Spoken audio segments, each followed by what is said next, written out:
And for more perspective on this, I have joining me climate and environment campaigner for Environment Right Action, Babawale Obayanju. Glad to have you join us on The World Now. Fossil fuel and finance, one of the major issues that will be dominating the conversation at the COP28 agenda this year. What do you expect in this year's summit? Thank you for being part of this session. Our expectations are high because if we don't have certain expectations, we're going to survive. So for us from Nigeria and from our comrades in Africa, we are expecting that the decision that was made with respect to loss and damage finance last year in Egypt will be strengthened and taken further at this COP this year. And what that means is that we are hoping that the governments and the leaders of the world, just like the leader of the UN has just said in that short video that was played, they would take action that would help us, especially people in the global south, where we belong, where Nigeria belongs, where Africa is situated, are going through a lot of these losses and slow onset changes, the drastic changes that happen.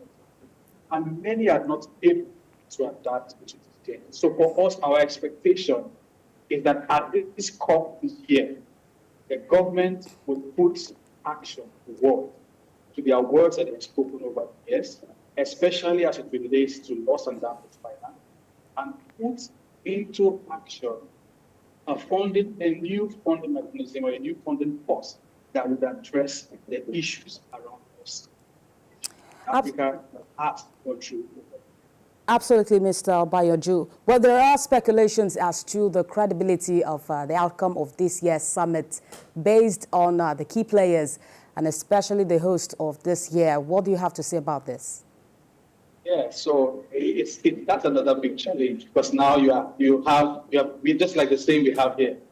The people organizing or hosting, they have the yam and they have the knife. So now what we as CSOs, civil society people, community folks from across the world are saying, you cannot give the same person who has to host the yam and the knife. It's a dangerous place to be.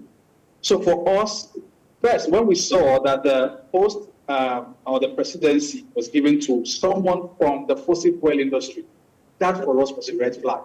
And we've highlighted and stated that this, for us, is not something that we want to happen. So that for itself is a big red flag for us. And yesterday, we saw another revelation that just came out, that some governments in the Middle East are already planning to use this COP space as a space to enhance or forge forward new fossil fuel deals.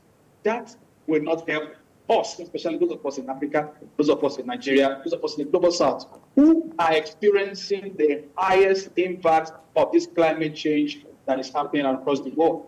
So it is not for us, we feel that step, giving the presidency to someone from the oil industry or the fossil fuel industry, is a big red flag. And we are going to do all we can to raise our voices and put our positions forward that the decisions that we're taking prior this time to safeguard the limiting of the increase in global average temperature over the years, which scientists have said that for this to remain below 1.5, no new fossil fuel should be extracted wherever and anywhere in the world.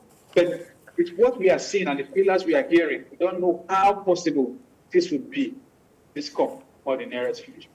Well, absolutely, Mr. Obayanju. We hope that the majority of these issues that you have mentioned will be addressed at the COP28 Climate Summit this year. Well, I've been speaking with Mr. Babawale Obayanju. He is a climate and environmental campaigner for Environmental Right Action. Thank you for joining us on the news at this hour. Thank you very much.